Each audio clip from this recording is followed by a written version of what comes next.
ఈరోజు ఒక విషయాన్ని చెప్పదలుచుకున్న మిత్రులారా, అది గ్రూప్ 2 అభ్యర్థులకు సంబంధించినటువంటి అంశం. దానిపైన నమస్తే తెలంగాణ ఏ విధంగా గ్రూప్ 2 అభ్యర్థులను ఈరోజు ఒక ట్రాక్ తప్పే విధంగా, ఒక విధంగా వాళ్ళని డైవర్ట్ చేసే విధంగా ఒక ప్రయత్నం చేస్తూ వాళ్ళపైన ఒక కుట్ర చేస్తున్నటువంటి విషయాన్ని మీ దృష్టికి తీసుకురావాల్సిన మిత్రులారా.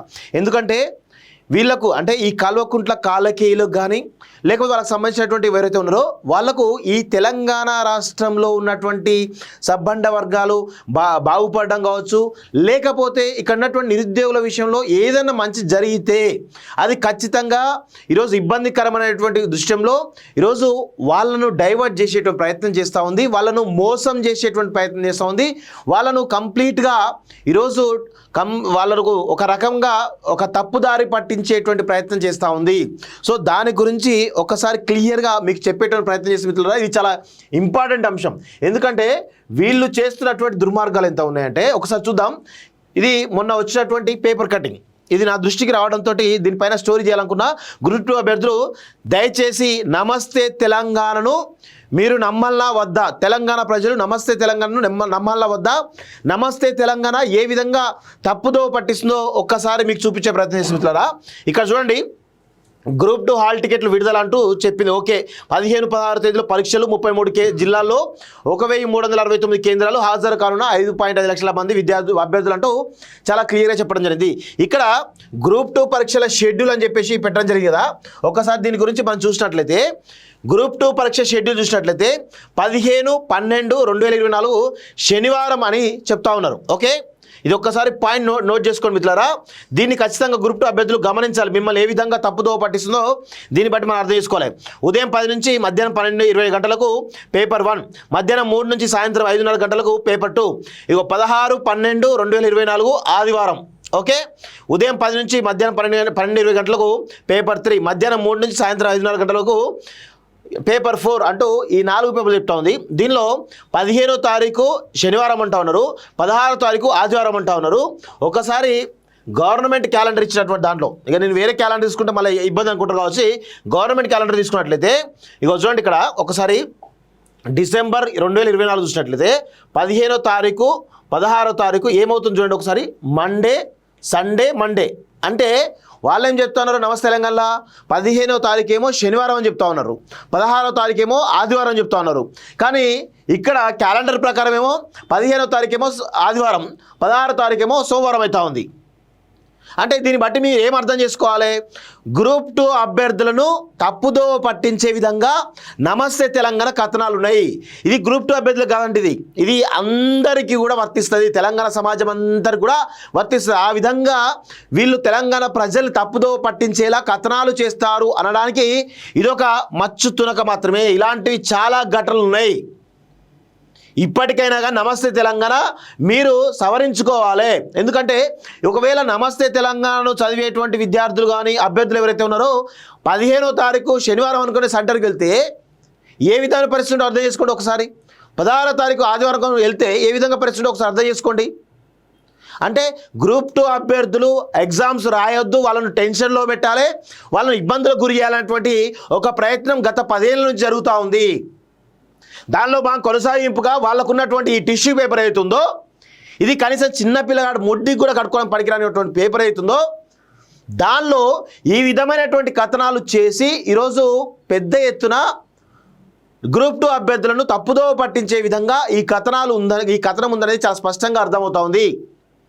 ఇప్పటికైనా కానీ ఎడిటర్ ఎవరైతే ఉన్నారో తీగుల కృష్ణమూర్తి, కొంచెం బుద్ధి తెచ్చుకోవా, కొంచెం జర్నలిజంలో ఉన్నావు, నువ్వు ఒక పెద్ద ఎడిటర్గా చీఫ్ ఎడిటర్గా ఉన్నావు, ఆ పేపర్కి కొంచెం సోయి తెచ్చుకో, ఒక జర్నలిస్ట్గా సోయి తెచ్చుకోమని చెప్పేసి అడుగుతా ఉన్నాం. ఇప్పటికైనా కానీ తీరు మార్చుకో. ఈ ఇష్టం వచ్చిన అబద్ధాలు రాయడంలో, విషం చల్లడంలో నిన్ను మించిన కేసీఆర్ తాబేదారు కాబట్టి కేసీఆర్ చెప్పిన డైరెక్షన్లో నడుస్తూ ఉంటావు. నిన్ను మించిన తాబేదారు ఎవడు ఉండడు ఈ తెలంగాణలో. ఎవడు ఆ కల్వకుంట్ల కాలకేయులు ఏది చెప్పినా అదే రాస్తావు తప్ప ఆ తెలంగాణ సమాజానికి ఉపయోగపడేటువంటి రాతలు రాద్దాం, ఉపయోగపడే కథనాలు చేద్దామనేటువంటి సోయి లేని చాత కానీ దద్దమ్మో నువ్వు అని చెప్పి చాలా స్పష్టంగా అర్థమవుతుంది మాకైతే. చీఫ్ ఎడిటర్ కదా, కొంచెం చూసుకోవాలి కదా. ఇది ఒకవేళ గ్రూప్ 2 అభ్యర్థులు కనుక మీ కథనాన్ని మీ యొక్క ఏదైతే కథనం ఎత్తుందో దాన్ని చూసి కనుక డైవర్ట్ అయితే ఏంది పరిస్థితి? ఒకరోజు ముందే ఒకవేళ వాళ్ళు ఎక్కడో మారుమూల ఆదిలాబాద్ జిల్లాలో ఉన్నటువంటి వాళ్ళకు హైదరాబాద్ సెంటర్ పడితే శనివారం కనుక శనివారమే వచ్చి శనివారం అంటే వాళ్ళు శుక్రవారం వస్తారు, శుక్రవారం వచ్చి ఆ రూమ్ తీసుకొని అక్కడ సెంటర్కి వెళ్తే అక్కడ లేక పరిస్థితి ఎగ్జామ్ లేకపోతే పరిస్థితి ఏంది? మిమ్మల్ని నమ్ముకుంటే నట్టేట మునిగిపోతారు నిరుద్యోగులు. అందుకే కల్వకుంట్ల కాలకేయులను నిరుద్యోగ సమాజం అంతా కూడా ఈరోజు వీళ్ళు ఏ విధంగా మోసం చేస్తారో వాళ్ళ పేపర్ ద్వారా కావచ్చు, వాళ్ళు కావచ్చు ఏ విధంగా మోసం చేస్తారో ఒక్కసారి తెలంగాణ సమాజం కానీ ముఖ్యంగా నిరుద్యోగులు కానీ మరొక్కసారి మీరు ఆలోచించాల్సిన అవసరం ఉంది. ఈరోజు నిరుద్యోగులంతా కూడా ధర్నాలు రాస్తారోకోలు చేస్తున్న క్రమంలో మీ జెన్యూనిటీ అంటే మీ యొక్క జెన్యూన్ డిమాండ్స్ ఏవైతున్నాయో వాటిని కవర్ చేయడానికి మాలాంటి వాళ్ళం ఖచ్చితంగా ముందుంటాం, ఖచ్చితంగా గవర్నమెంట్ తోటి పోరాడతాం, ప్రశ్నిస్తాం అనే విషయంలో ఎలాంటి తేడా లేదు. కానీ ఈ కల్వకుంట్ల కాలకేయులను నమ్ముకుంటే మాత్రం నట్టేట మునిగిపోతారు. ఏ విధంగా అంటే ఈ విధంగా వీళ్లకు మీరు బాగుపడడం ఇష్టం లేదు, మీకు ఉద్యోగాలు రావడం అసలే ఇష్టం లేదు. మీరు ఒకవేళ ఉద్యోగాలు వచ్చి ప్రశ్నిస్తే వాళ్ళ యొక్క రాజకీయ మనుగడ పోతాయి కాబట్టి వాళ్ళు మిమ్మల్ని ఈరోజు నిరుద్యోగులుగా ఉంచాలి, మిమ్మల్ని మీ కుటుంబాన్ని నాశనం చేయాలన్నటువంటి దాంట్లో తప్ప వేరే ఏదీ లేదు. మిమ్మల్ని రెచ్చగొట్టాలి, తద్వారా మీరు ఆత్మహత్య చేసుకునే ప్రేరేపించాలి, శివరాజకీయాలు చేయాలి, శివాలపైన పేలనే విధంగా వీళ్ళ యొక్క ప్రవర్తన ఉంటుంది అనేది మరొక్కసారి అర్థం చేసుకోవాల్సిందిగా నిరుద్యోగ సమాజాన్ని నేను శిరస్సు వంచి కోరుతా ఉన్నాను. వీళ్ళని నమ్మకండి. ఈ కల్వకుంట్ల కాలకేయులను నమ్మితే నట్టేట మునిగిపోతారు. నిర్దాక్షిణ్యంగా మిమ్మల్ని మోసం చేస్తారు ఈ యొక్క కల్వకుంట్ల కాలకేయులు అనేటువంటి విషయాన్ని మరొకసారి గుర్తుపెట్టుకోవాలని చెప్పేసి నేను కోరుతా ఉన్నాను మిత్రులారా. ఇది చాలా వాంటెడ్లీ జరుగుతున్నటువంటి విషయం, ఇదేదో అది కాదు. ఎందుకంటే గెజిట్ నోటిఫికేషన్లు అన్నీ ఉన్నాయి. ఇగో ఈ నోటిఫికేషన్లో కూడా అన్ని వివరాలు ఉన్నాయి క్లియర్గా. దీన్ని బట్టి రాస్తారు కదా కథనం. మరి ఎందుకు రాలేదు వీళ్ళంతా కూడా? ఎందుకు డైవర్ట్ చేస్తూ ఉన్నారు ప్రజల్ని, ఎందుకు మోసం చేస్తూ ఉన్నారు నిరుద్యోగుల్ని? ఇవన్నీ కూడా మనం గమనించాల్సిన అవసరం అయితే ఉంది. సో ఇది మిత్రులారా, దీనిపైన ఒక్కసారి జాగ్రత్తగా గమనించండి. 15వ తారీఖు ఆదివారం అవుతోంది, 16వ తారీఖు సోమవారం అవుతోంది, శనివారం ఆదివారం కాదు. దయచేసి గ్రూప్ 2 అభ్యర్థులందరూ కూడా గుర్తుపెట్టుకోవాల్సిందిగా నేను కోరుతా ఉన్నాను. ఈరోజు ఒక విషయాన్ని చెప్పాల్సిన మిత్రులారా, అది గ్రూప్ 2 అభ్యర్థులకు సంబంధించినటువంటి అంశం.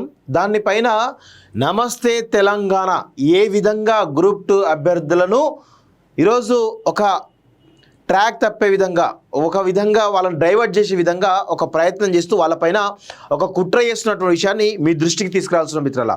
ఎందుకంటే వీళ్లకు అంటే ఈ కల్వకుంట్ల కాలకేయులకు కానీ లేకపోతే వాళ్ళకి సంబంధించినటువంటి ఎవరైతే ఉన్నారో వాళ్లకు ఈ తెలంగాణ రాష్ట్రంలో ఉన్నటువంటి సబ్బండ వర్గాలు బాగుపడడం కావచ్చు, లేకపోతే ఇక్కడ ఉన్నటువంటి నిరుద్యోగుల విషయంలో ఏదైనా మంచి జరిగితే అది ఖచ్చితంగా ఈరోజు ఇబ్బందికరమైనటువంటి దృశ్యంలో ఈరోజు వాళ్ళను డైవర్ట్ చేసేటువంటి ప్రయత్నం చేస్తూ ఉంది, వాళ్ళను మోసం చేసేటువంటి ప్రయత్నం చేస్తూ ఉంది, వాళ్ళను కంప్లీట్గా ఈరోజు వాళ్ళకు ఒక రకంగా ఒక తప్పుదారి పట్టించేటువంటి ప్రయత్నం చేస్తూ ఉంది.